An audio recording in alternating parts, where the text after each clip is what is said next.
Oh, hello. My name is Mara and welcome to Books Like Whoa.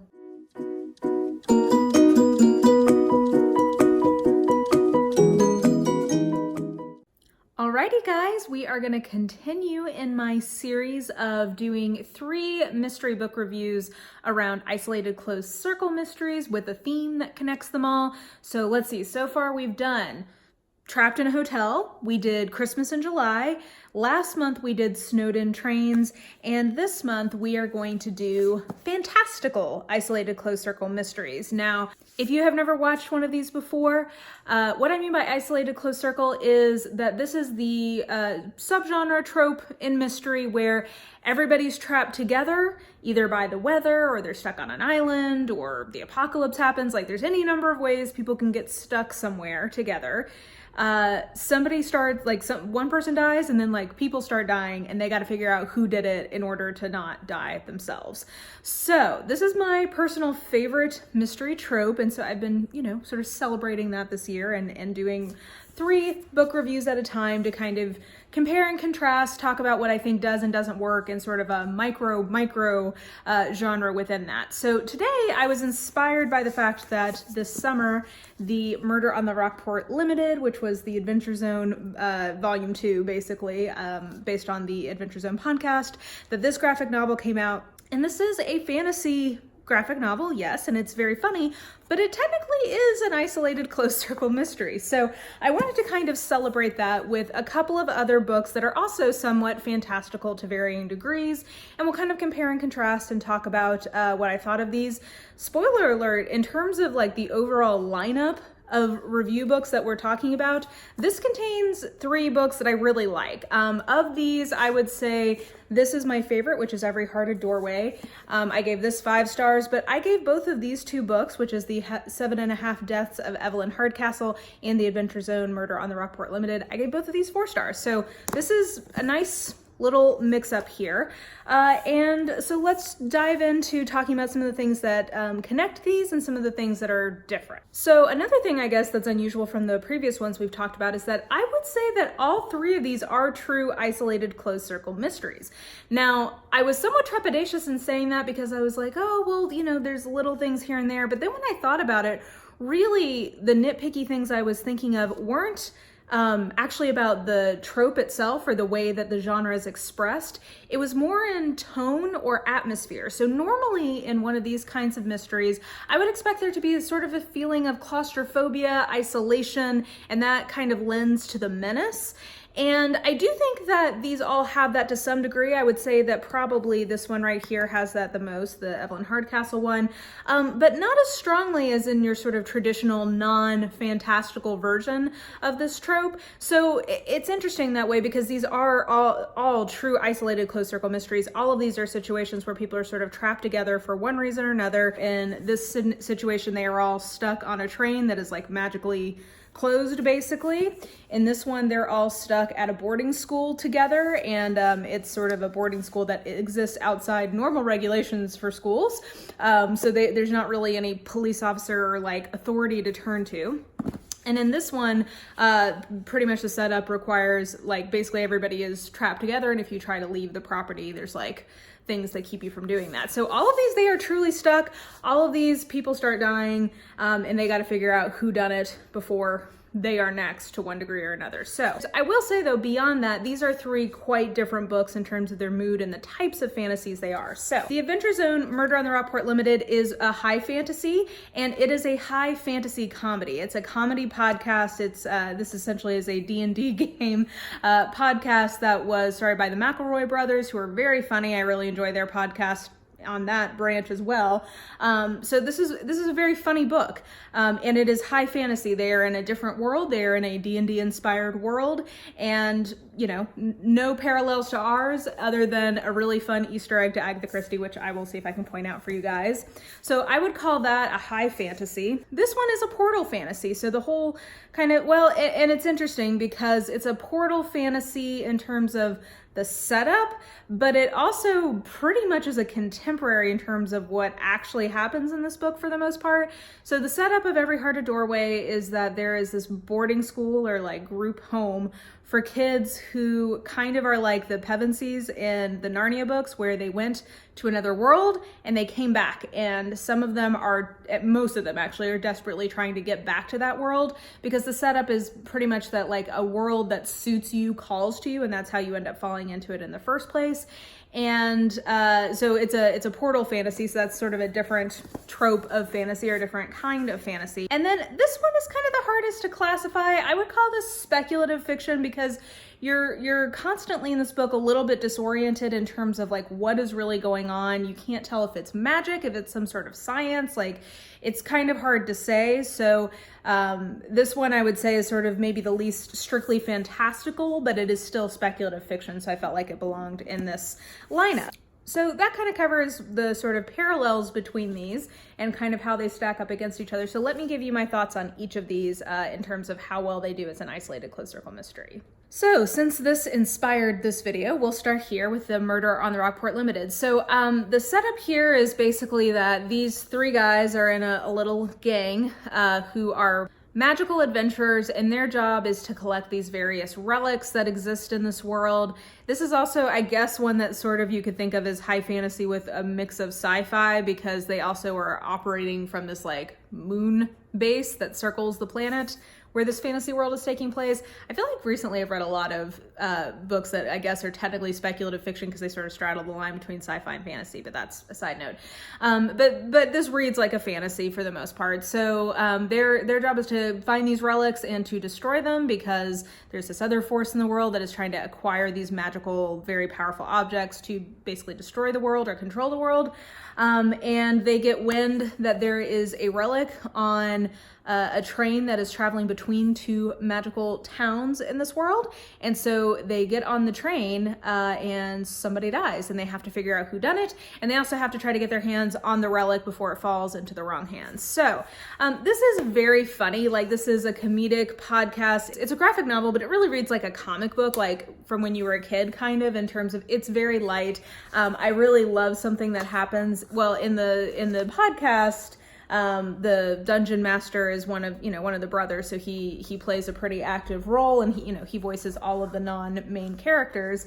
So he's very present in the podcast, and I like that they basically found a way for him to be present through having him appear kind of as if from nowhere as the dungeon master, and sometimes the characters will like talk back to him and they'll have jokes between themselves. So this is a very meta take on isolated closed circle mystery as well, because of that kind of interplay between the characters in the story and ostensibly essentially the narrator. I think that this is really just cute and fun, and I guess if you're looking for something that really reads like an isolated closed circle mystery in terms of really giving you like the atmospheric vibe from it, that's not so much what this book is going to give you. Like, this is, I think, a great choice if you like mystery and you're maybe normally kind of a harder sell on fantasy. This might be kind of a friendly point of entry for you. If you're also maybe not used to a graphic novel but like an isolated closed circle mystery, again, maybe this would be kind of a fun way. Or if you're just looking for sort of a break from the normal sort of like ooky spooky or just like claustrophobic atmospheric version of an isolated closed circle mystery, this is kind of a nice break from that. It makes me think of something like Clue or Murder by Death, which sort of kind of pierces the veil of the atmosphere that's typical of that kind of mystery. This does that as well. So if you're looking for something kind of lighthearted and fun as a mystery, and also that has like a fantasy element, I definitely recommend this. It also has an amazing Easter egg in here. I don't know if I'm going to be able to show you guys properly, but the menu in the train that they're on, because this is basically, it's Murder on the Rockport Limited. It's sort of a send-up of Murder on the Orient Express, which is obviously an Agatha Christie classic. And the little menu says, featured grains, pocket full of rye rolls, bread pans folly, and then there were buns. And I just thought, like, for anybody who loves Agatha Christie and appreciates that this is specifically sort of a pastiche of Murder on the Orient Express, I just thought that was super cute. So anyway, definitely recommend this one. I gave this 4 stars. Next, we have The 7.5 Deaths of Evelyn Hardcastle, which was a really big title last year here in the US. I actually think it may have come out the year before in Europe. I'm not sure exactly there was a little bit of a delay until we got it here in the US. And I also believe that in Europe, it's just The 7 Deaths of Evelyn Hardcastle. So the setup of this is that it reads like a country house, Agatha Christie-esque isolated close circle mystery. You know, it's in the, I think probably like the 20s, maybe something like Gosford Park feels sort of like that, where everybody is together and where everybody is at this country party. And what we as the, like, reading through the point of view character know is that by the end of the night, somebody is going to die. And the reason that we know that is because essentially every day the point of view character we have is waking up in a different person's body and receives instructions from the sort of ominous, like Hieronymus Bosch type demon character that they are in the middle of this game and that they need to figure out who is going to kill Evelyn Hardcastle in order to sort of win. And if they don't, they will be stuck in the same 7-day cycle over and over again. And basically this is sort of like a fantasy mystery version of Groundhog's Day. So this does, it's interesting because I guess maybe one thing that also keeps us from feeling strictly like an isolated closed circle mystery is the fact that there's not like a body count buildup here. So really what we have is the knowledge that one person is going to die and the threat of our point of view character, whoever's body they're in for that day, that they may die. But it's not like we have somebody die and then slowly we sort of realize as a trapped in group that we're all stuck together and we got to work together to figure out who done it. So I guess maybe in that sense it's a little bit different than the isolated close circle mystery like a traditional one. However, I do think because you know that Evelyn is going to die if you don't do something, it does still build up that sense of menace. And I do think that this has a lot of sort of like creepy atmosphere to it, and definitely has that feeling of sort of menace because you know that that's coming and because you know that they can't leave. So they attempt to go to a nearby town and essentially are prevented from doing that. So they truly are trapped in some sort of like magical whatever way into this property that they're on. So I just think that in terms of the actual writing, this is a book that is meant to be purposely somewhat disorienting to the reader, which is something that I quite like when it's handled well. And I think that this is mostly successful in that, but this was a debut novel. And I do think that there are times where things are obfuscated in a way that doesn't make me feel like the author is in enough control of it, if that makes sense. And I would like to give a specific example, but that would be spoilery. I'm not going to do that. So I guess I'll just say that I think in contrast to something like The Rook, which also has somebody waking up in somebody else's body. And there's a lot of things, because the point of view character doesn't really know the life of the person whose body they've woken up in, they are confused about things. And I think that that's an example where the author communicates that confusion in a way that the character doesn't know what's going on, you don't know what's going on, but the author is communicating that in a way that is clear that they know what's going on, and you feel like you're in the hands of somebody who knows the story that we're in, and like you're in safe hands. There are moments in this where I don't think that the author has a firm enough hand, and I couldn't tell as the reader, is this something that I'm supposed to be picking up on or not? So that's really my complaint in this particular book. And that's why I gave it a 4-star instead of, let's say, a 4.5, because I do really love the premise of this and think it's really fun. Something that I'm happy to recommend to people. I just think that it probably wasn't as strongly written as it needed to be for me to feel like it was just like amazing. But all in all, this is one of the easiest sort of examples that I can point to now when people are asking me what I mean by an isolated close circle mystery, because it was such a big book last year. I think this reminds me a lot of the mood of Gosford Park, that movie that came out in the early 2000s. And I just think that this is a lot of fun, and it has a lot of the sort of setting, atmosphere, mood that I like. I also think that it kind of handles its plot turns pretty gracefully, and I didn't feel like they were cheap or unearned, which is a complaint that I have had with similar kind of plot turns in other books. I feel like this one was really earned. So I'll have to say 4 stars for this one. Another one I would happily recommend to people. And then finally, Every Heart a Doorway by Seanan McGuire. Now, a lot of people are not aware that this is a murder mystery. So this is very well known as like a great portal fantasy type book, or sort of like, it's been a big series, this Wayward Children series in the sort of like online fantasy world. For good reason. These are really different, effective books, I think, and to my mind, this is far and away the most successful one. It may be because I personally just love the trope that it's exploring, which is this is an isolated closed circle mystery. So basically, I was telling you sort of the setup of this, that they're at this boarding school, somebody dies, and people continue to die. So in terms of body count, this is probably the closest, like in terms of a true isolated closed circle mystery, this adheres to the genre conventions the most closely, with the exception that there's this fantastical element to it. And I think that the boarding school element of this is really effective. I think that the kind of building sense of like not knowing who you can trust and sort of suspicion of other people who you're trapped with is definitely very effective in this one. And just all in all, I think that this is a really, probably, if I was going to give you an example of like a fantastical isolated closed circle mystery, this would be what I'd point to, because I really like the characters in this. I like the writing. I think that this is a great example of how you can have really effective and interesting world building without having to go on and on and on. That's something that, I mean, I really like fantasy, but something that I tend to be less interested in fantasy is world building for the sake of it. I do tend to find that a little bit masturbatory, to be totally honest. And I know other people really enjoy getting into all the nitty gritty. For me, I'm just like, I feel like you spend a lot of time thinking this up and you want to show me that you spent a lot of time thinking it up. I'm more interested in world building that sets up compelling conflict and interesting characters. That's mostly what I want from the world building. And also just sort of a gee whiz, that's really cool. That's really what I'm looking for. I'm not looking for super detailed, built out whatever. So I think that this is a great example of how, you know, Seanan McGuire took a really effective and simple idea of like, hey, what if all the kids who went to these other portal worlds ended up coming back to our world and kind of got all put together in a boarding school? All of them want to go back to their portal worlds.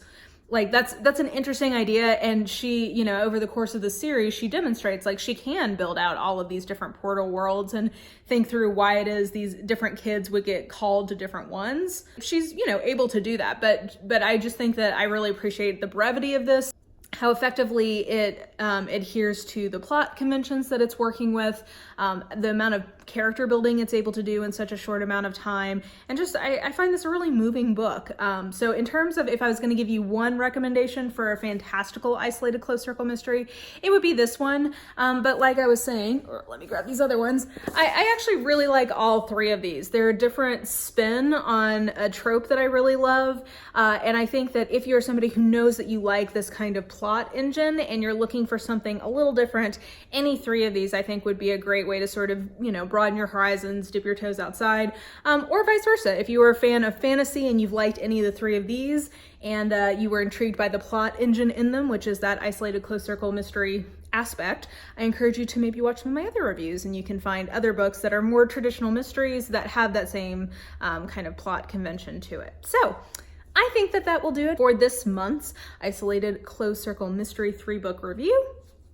Fantastical edition. Let me know what you guys thought of any of these books, if you have read them already, or if you have other shout outs for fantastical isolated closed circle mysteries. I think I have 3 or 4 other ones identified that eventually, once I've read them, I would do a round 2 of this. But let me know what you think in the comments. And if you enjoyed this video, please like, subscribe, follow me on the social medias if you are so inclined. I have all of that information listed in the description box below.